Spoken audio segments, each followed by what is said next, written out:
Зээ сайн бацгаана уу. За дараагийн бичлэгэнд орох чинь. За энэ удаагийн сэдв бол энэ асуудал ба алсын араа гэдэг сэдв байгаа.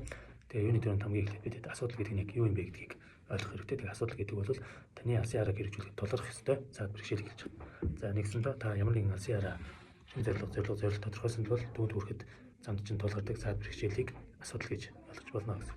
За тэгээ танай байгууллагын амжилтыг бас сүүлийн жилүүдэд энэ тулгараад байгаа саад бэрхшээлүүдийг хэрхэн яаж тавтуулж чадж байгаа юм бэ гэдгээр бас хэмждэг ийм тохиолдол маш их болсон байна. За тэгээ сүүлийн жилүүдэд бол манай жижиг дунд бизнесүүдийн эзэд маань бол шууд шийдвэрлэх боломжтой жижиг харилцааны асуудлуудыг шийдэхгүй удааснараа болоод бизнесийн үйл ажиллагаанд маш том эрсдлүүдийг дагуулах тохиолдлууд бол маш их гардаг болсон. Тэгээд аливаа бизнесийн үйл ажиллагаа тодорхой саад бэрхшээл асуудал тулгарсан цагт бизнесийн эзэдийн манлайл шийдвэр гаргалт шударга байдал зэрэг ур чадварууд маш чухал хэрэгтэй болдог байгаа юм.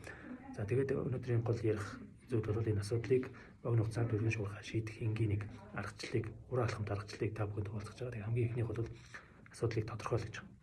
Ерөөсөө танай байгууллагад тулгарч байгаа их баггүй том жижиггүй бүх асуудлуудыг тодорхойлоо. За мэдээж хэрэг ингэхдээ та ганцаараа биш багийн гишүүдтэйгээ, ажилтнуудтайгаа, гол хүмүүстэйгээ зарим тохиолдолд түн харилцагч нартайгаа хүртэл ярилцах байдлаар байгууллагч нь тулгарч болох, тулгарсан бүр ингээд богшчихсан тэр олон асуудлуудаа тодорхойлоод гаргаж байгаа гэж. За дараагийнх нь хилцэх асуудал байгаа. За тэгээд эдгээр асуудлуудтай холбоотой бүхий л этгээдүүдийг оролцуулан асуудлыг эргүүлэх, асуудлын ач холбогдлыг үнэлэх. За тэгээд хоорондын холбоо хамгаалалт учир шалтгааныг нь багаараасаа хэлэлцээд нэгсэндээ бүгд тухайн асуудалтай холбоотой нэгдсэн ойлголтыг бий болгох. За тэгээд магадгүй үүссэн буруу зуруу ойлголтын зөрүүнүүдийг арилгах юм алхам байгаа. За 3 дугаар алхам бол мэдээж хэрэг асуудлыг шийдэж. Ерөөсөө энэ алхамд та шууд шийдэх боломжтой жижиг асуудлууд бол газар дээр нь шууд шийдэх, магадгүй тухайн хилцэх үеэр асуудлын шийдлийг шууд шийдэхтэй.